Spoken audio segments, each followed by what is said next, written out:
want to tell us what went wrong? What was the game plan going in initially? Well, the game plan was to control the action with the jab and really be ready for his counter steps when he started to pivot and step around. And at a certain point, Richie was very successful with it.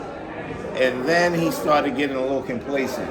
He would just stand and try to block shots, which we worked on him not doing.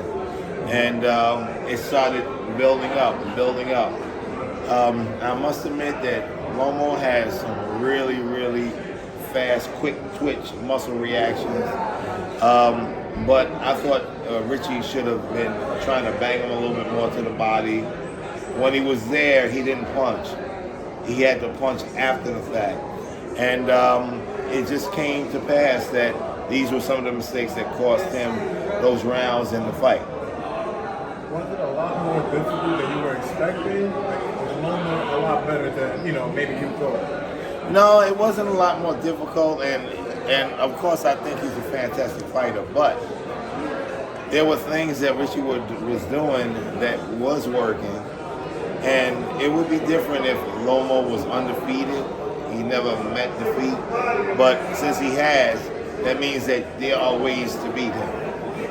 It's just that we didn't pull the trigger fast enough, and he didn't follow through on the initiated game plan, and this is where we came up short about it. Dre, in the second and seventh round, I believe those were the rounds that Loma was kind of like looking at you and asking you to stop the fight. Right. What was going through your mind at that point, and why didn't you choose to stop the fight at that point? Well, what was going through my mind at that point in time is, what the hell is wrong with him? That's not something that you do. It's almost bordering on embarrassing. Right. You always give a fighter a chance to rise to the occasion. Adversity must be met with diligence and a belief in confidence. And I knew that Richie would get up, and he rose to that occasion. We needed to do more, but he has the heart of a lion, and I love him to death. He's one of my favorite fighters, nephews, and we're going to do what we have to do to close some of that gap and get it right. And how does a coach know when to stop the fight? And what did you see that made you know that he wasn't ready to stop versus him, you stopping the fight? I could see from his eyes, from his physical reaction, and I knew he shouldn't have been stopped then. Right. It shouldn't have been. And as you can see, it did go 12 strong rounds. Do you consider Lomachenko to be still the top guy at 135, even though he has no belt? Actually, I love Lomachenko. Fantastic athlete, fantastic individual. But my favorite at 135 is Gervonta Davis. I think he is the ultimate truth when it comes to what's going on. He showed that he can box. We all know he can put you to sleep. I think he's the cream of the crop. So you think he'll actually beat Loma fair for this fight? I believe so, yes. How do you think a fight plays out between Loma and Kambosos? Kambosos is tough, but Lomo's going to do the Lomo matrix type thing, and Kambosos is not as kinetic as, say, Lopez, even though he beat Lopez. There was circumstances involved, and I want to make an excuse for him because he did win, but I think that's going to be a tough task for Kambosos. Is Loma a good fighter, or is he like once in a generation talent, like exceptional talent? I know he lost to Salido, he lost to Tio, but before the loss to Tio, they were putting him on the pound for pound list. I mean, he was like 2. Right. When he lost, he's off. Right. Yeah. So that's the basics of boxing. It's raw. I think he is an exceptional fighter. Yes, he will be in the Hall of Fame. Do I think he is in the category of a Floyd Mayweather? No. Okay. Floyd is Floyd. Mm-hmm. Roy Jones is Roy Jones. Muhammad Ali is Muhammad Ali. The greats set themselves aside for that. And he's definitely a fantastic talent. And he will be exalted in the Hall of Fame. But all-time great, I wouldn't say that. 2 questions for you. Number one, What do you do with Commey? He's still probably a top 7 guy at 135. And also a more difficult question, what do you do with Gervonta? He's older. He came off a loss that not a lot of people were expecting. So Right. that you kind of pushing towards hanging him up? Well, I mean, it's up to him. He has to show me what's going on in the gym so I can feel confident about him going into about not getting hurt. I think Sergey's a fantastic talent also, but it seems like we either have to work a bit harder because we're missing a step. We're missing a catch point that'll make us better than we are, and we have to get that back, or we might have to say, it's time to call it a day. As for Richie, we're going to get back in the lab. He showed true grit tonight, more so than a lot of people. There was never going to be a no mas out of Richard Commey.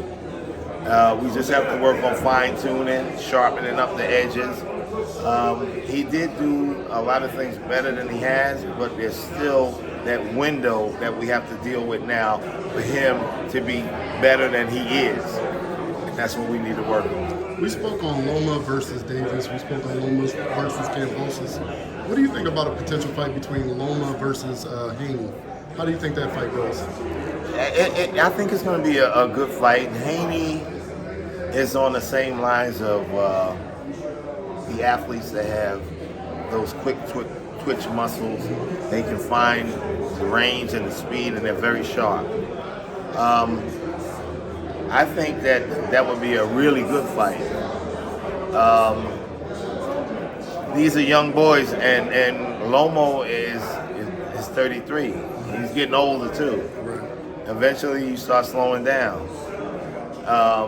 If it's not in the next couple of years, I think that Loma is going to have to either go down the weight or step away from 35 because these kids are coming strong. And they're not even at their full maturity. When they get to their full maturity, it's going to be very difficult for him to deal with it. So, I mean, there's different aspects to it, but these are the things that are going to be coming into play. So we have to keep our eye on it. It's going to happen. What's next for Edgar Palingo? Is he all healed up? Or? He's getting there. Okay. He's getting there. It's a step-by-step process. We're just trying to work things out and check the healing process, and then we'll see what happens. Did you get a chance to watch the Nico fight? And do you think that would be a good matchup for Palingo in the future? Nico Ali Welsh?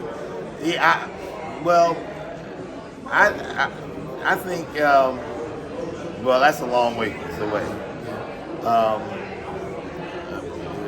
He has so much to develop, it's not even funny. Right. So we won't even talk about that. And you're talking about Nico? Yes. Okay. My thing is, I need to keep fine-tuning Edgar and make him the best fighter he can be. And that's going to come with him gradually climbing that ladder, being smart about who he's boxing against, and making sure he's ready for the next step up, which should be in March. Thank you, Drake. Who did we forget? Who else you got in your stable? I have a young man named Elijah Williams that I'm advising for. He's a 140-pounder, new talent. I can't wait to start moving him around. And one of my favorites is Joe McWilliams. He's going to be light heavyweight champion of the world when I'm done with him. Nice. Okay, anything else you want the FightHype fans to know? Had a fantastic time tonight. We're going to keep rising. The team is strong. And remember, we are in the hurt business. Havoc boxing gear all day long. All right. Thank you, man. You're very Appreciate welcome. it.